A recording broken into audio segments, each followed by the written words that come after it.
खवारिज आज भी मौजूद है, जो आज भी खवारिज की निशानी होगी कि मुसलमानों की तकफीर करेंगे। जो भी आपको ये कहता नजर आए ना कि फलां काफिर है और वो कलमा गो हो, अहले किबला हो, खत्म नबूवत को मानने वाला हो, उसके बावजूद उसे काफिर कह रहा हो, तो आप समझ लें खारजी है। जिसमें टॉप ऑफ द लिस्ट हमारे पाकिस्तान में दो बहुत बड़े मकातबे फिक्र हैं। बड़े मैं कह रहा हूं मशहूर होने की वजह से, तादाद तो उनकी बड़ी थोड़ी कम है। नंबर 1 ये जमातुल मुस्लिमीन वाले, और नंबर 2 ये कैप्टन उस्मानी पार्टी, बरजही ग्रुप, जो सबको काफिर और मुशरिक डिक्लेयर करते हैं। तो ये आज भी खवारिज मौजूद है। हम ये नहीं कहते कि खवारिज मौजूद नहीं है, लेकिन जो है उनको कहें ना। अब बरेलवी का देवबंदी को कहना, देवबंदी का अहले हदीस को, अहले हदीस का इनको, शिया का इनको, इनका शिया को, ये तो गलत बात है। तो ये मेरे भाइयों तस्वीर का एक रुख था। अब जरा तस्वीर का दूसरा रुख भी देखें जो ये लोग छुपाते हैं कि एक तरफ तो ये सहाबा की तकफीर कर रहे हैं और सहाबा सामने मौजूद हैं। मौला अली अलैहिस्सलाम ने एज ए लास्ट रिजॉर्ट उनके साथ क़िताल भी किया जब उन्होंने मुसलमानों को कत्ल करना शुरू किया। लेकिन आप अहले सुन्नत अहले तशय्युअ दोनों की तारीख की किताबें उठा के देखें, मौला अली ने उनके जनाजे भी खुद पढ़ाए उन खवारिज के जो मौला अली को काफिर कहते थे। आज कहते हैं जी फलां सहाबा को काफिर कहते हैं, इनको कत्ल कर दो। तो मैं ये पूछता हूं कि जो मौला अली अलैहिस्सलाम को मुंह पर काफिर कहते थे, उनको तो मौला अली ने काफिर नहीं कहा और कहा हमारे भाई थे, भगोड़े हो गए। उनके जनाजे पढ़ाए, उनकी औरतों को लौंडिया नहीं बनाया, और किताल भी आखिरी रिजॉर्ट के तौर पर किया जब उन्होंने मुसलमानों को कत्ल किया। वरना मौला अली ने कह दिया था कि तुम मेरी सल्तनत में रहो, जिस तरह बाकी मुसलमानों को बैतुल माल से हिस्सा मिलता है तुम्हें भी मिलेगा। लेकिन जब उन्होंने मुसलमानों को कत्ल करना शुरू किया तो एज ए लास्ट रिजॉर्ट मौला अली रज़ियल्लाहु ताला अन्हु अलैहिस्सलाम ने तलवार उठाई। और इसकी बिशारतें इसमें मौजूद हैं रिसर्च पेपर के अंदर कि आप सल्लल्लाहु अलैहि वसल्लम ने फरमाया था कि कुरान हकीम को मनवाने के लिए जिस तरह मुझे काफिरों के खिलाफ किताल करना पड़ा है, मेरे सहाबा में एक खुशनसीब वो भी है जिसे मुसलमानों के खिलाफ किताल करना पड़ेगा कुरान को मनवाने के लिए। अबू बकर और उमर भी मौजूद थे। उन्होंने पूछा या रसूलल्लाह हम हैं? आपने फरमाया नहीं, बल्कि वो शख्स जो मेरी जूतियां गांठ रहा है। आप सल्लल्लाहु अलैहि वसल्लम की जूतियां उस वक्त सैयदना अली गांठ रहे थे। सहाबा दौड़े मौला अली रज़ियल्लाहु ताला अन्हु अलैहिस्सलाम की तरफ और कहा कि आपके बारे में नबी सल्लल्लाहु अलैहि वसल्लम ने इतनी बड़ी प्रेडिक्शन फरमाई है। तो मौला अली मुस्कुरा पड़े, जिससे सहाबा कहते हैं हम समझ गए कि आपको पता था ये कि मैंने on the behalf of profit उन लोगों के खिलाफ किताल करना है। और ये हदीस अल्हम्दुलिल्लाह सही सनद के साथ मुस्नद इमाम अहमद में जिल्द 3 सफ़ा 82 पर 11790 है, और इसी तरीके से सुनन निसाई अल कुबरा में 8457 नंबर है, सही सनद के साथ अल्हम्दुलिल्लाह ये हदीस मौजूद है। ये करबला वाले मेरे रिसर्च पेपर में मैंने डाली हुई है। तो ये दूसरा मैं आपको कंट्रास्ट बता रहा हूं। इसी तरीके से इसी रिसर्च पेपर में मैंने वो रवायत डाली है 24 नंबर पर कि अल मुसन्नफ इब्न अबी शैबा में इंटरनेशनल नंबर के मुताबिक 37,942 नंबर असर है कि मौला अली अलैहिस्सलाम से खुद पूछा गया कि बताइए कि ये खवारिज जो है क्या ये मुशरिक है जो आपको मुशरिक और काफिर कहते हैं? आपने फरमाया ये मुशरिक नहीं है, ये शिर्क से ही तो भागे हैं। ये इसलिए मुझसे दूर हुए कि इन्हें ये गुमान हुआ कि मैं गलत हूं, मैं शिर्क में मुब्तला हो चुका हूं। इन्होंने अपने गुमान में ये समझा ये शिर्क से भागने के लिए इन्होंने किया, मुशरिक नहीं है। फिर पूछा गया क्या मुनाफिक है? तो सैयदना अली ने कहा ये तो इतनी लंबी लंबी नमाजें पढ़ते हैं, कुरान तो कहता है मुनाफिक तो बड़ा थोड़ा अल्लाह का जिक्र करते हैं, ये मुनाफिक भी नहीं है। अंदाजा करें आप, ये आप देखें पॉजिटिव, जिसको कहते हैं ना पॉजिटिव अप्रोच, हुस्ने ज़न का हमारे भाई थे भगोड़े हो गए। मैं यही कहता हूं कि ये आज भी जब किसी के साथ इख्तलाफ हो तो आप ज्यादा ज्यादा ये कह दिया करें कि हमारे भाई थे भगोड़े हो गए, बजाय कि आप कुफ्र और शिर्क के फतवे लगाना शुरू कर दें। ये सैयदना अली आप देखें क्या पॉजिटिव उनकी अप्रोच थी। तो ये नहीं वो बताते हैं कि भाई खवारिज के बारे में, खवारिज वो कहते हैं और कत्ल करो, ये नहीं बताते खवारिज के बारे में सैयदना अली का एटीट्यूड क्या था। अच्छा, इसी तरीके से इब्न उमर रज़ियल्लाहु ताला अन्हु का जो कॉल पेश करते हैं सही बुखारी 6930 नंबर हदीस की हेडिंग से कि इब्न उमर कहते थे जी खवारिज बदतरीन मखलूक है कि ये काफिरों के बारे में जो आयात नाजिल हुई मुसलमानों पर चिस्मा करते हैं। लेकिन इस तस्वीर का एक दूसरा रुख भी मौजूद है।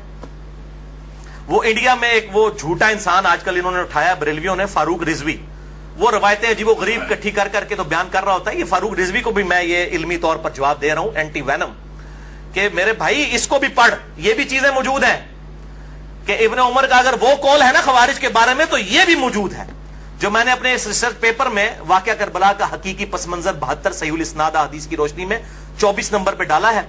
और सुनन कुबरा अल बहकी में, सुनन कुबरा अल बहकी में इंटरनेशनल नंबर के मुताबिक 5088 नंबर है कि इब्न उमर खवारिज को सलाम भी किया करते थे, हालांकि वो उस वक्त मुसलमानों को कत्ल कर रहे थे। اور ابن عمر فرمایا کرتے تھے کہ جب تک خوارج کی مسجدوں سے حی علی الصلاح حی علی الفلاح کی آوازیں آئیں گی، ہم ان اذانوں کا جواب بھی دیں گے، ان کے پیچھے نمازیں بھی پڑھیں گے، ان کے سلام کا بھی جواب دیں گے، لیکن جب ہمیں یہ کہیں گے کہ ہم اپنے مسلمان بھائیوں کو قتل کریں، پھر ہم ان کا ساتھ نہیں دیں گے۔ یہ ابن عمر خوارج کو بدترین مخلوق سمجھتے تھے، تو ابن عمر تو خوارج کے پیچھے نماز بھی پڑھتے تھے۔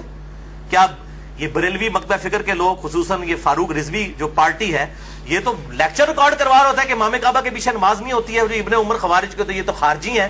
تو میں پوچھتا ہوں کہ ابن عمر تو خوارج کے پیچھے نماز بھی پڑھتے تھے، آپ ابن عمر کو نہیں مانو گے؟ اگر تم خوارج ہی سمجھتے ہو اہل حدیث کو، تو نمازیں تو ان کے پیچھے پڑھو، ان کے سلام کا جواب تو دو۔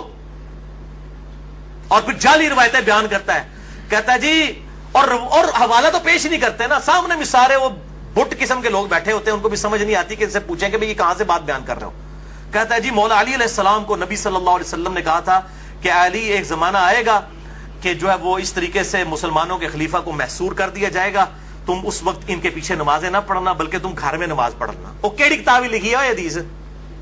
میں تمہیں دسنا کیڑی کتاب لکھی ہے، بخاری شریف سے میں بتاتا ہوں کہ اس کی بالکل مخالفت میں حدیث لکھی ہوئی ہے جو تو اپنی پبلک کو دھوکہ دے رہا ہے۔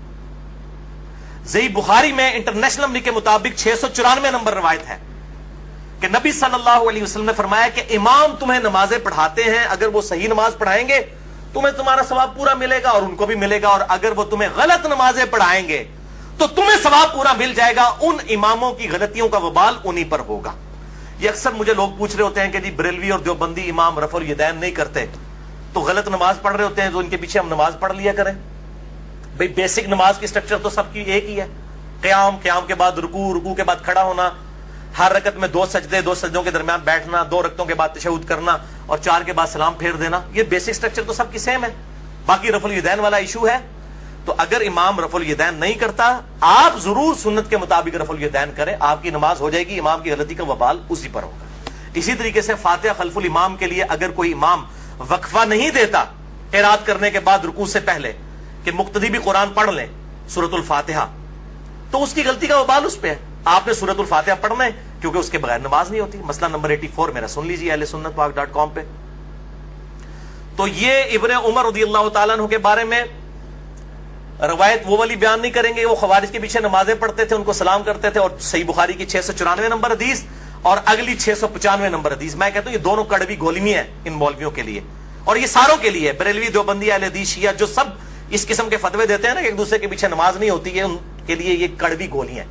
695 نمبر حدیث جو صحیح بخاری میں ہے، اس کے اوپر تو امام بخاری نے باب باندھ دیا ہے کہ باغی اور بدعتی کے پیچھے نماز پڑھنے کا حکم ہے خلیفۃ المسلمین سیدنا عثمان غنی رضی اللہ تعالیٰ عنہ وعلیہ السلام کی طرف سے کہ باغیوں اور بدعتیوں کے پیچھے نماز پڑھو۔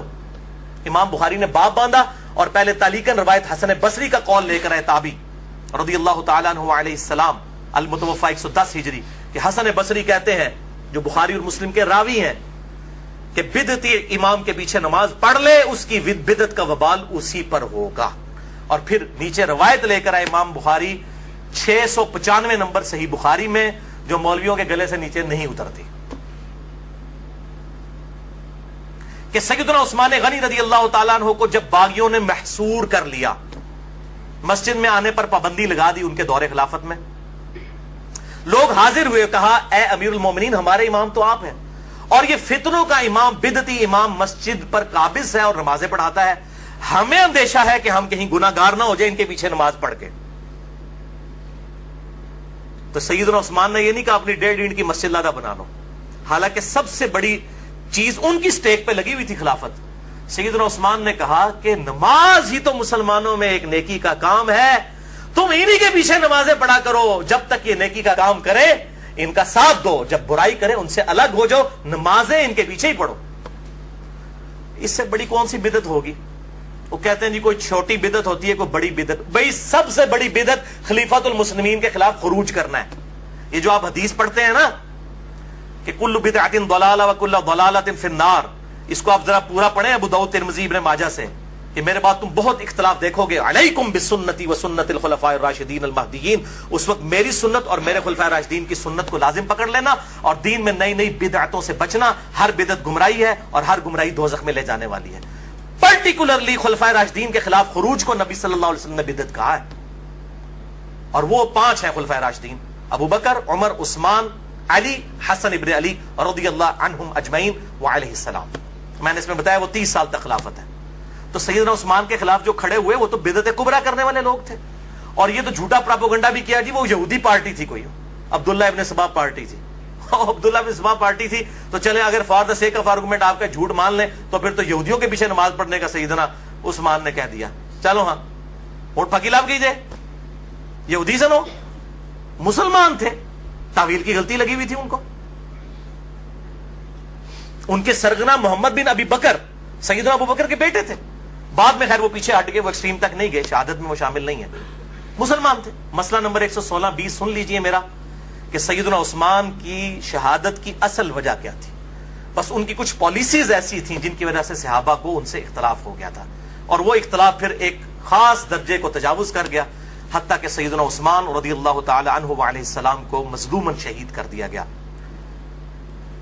तो ये एक तल्ख दास्तान है।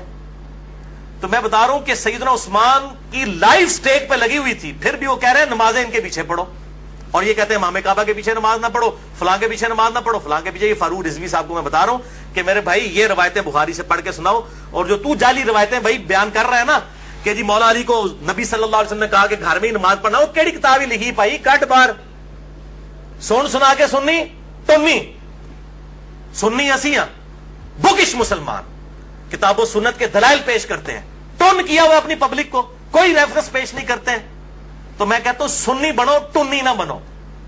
ये टुन्नी है, सुन सुना के सुन्नी, सुन्नी सही सुन्नी बनो, किताबों सुन्नत के मनहज के मुताबिक चलो।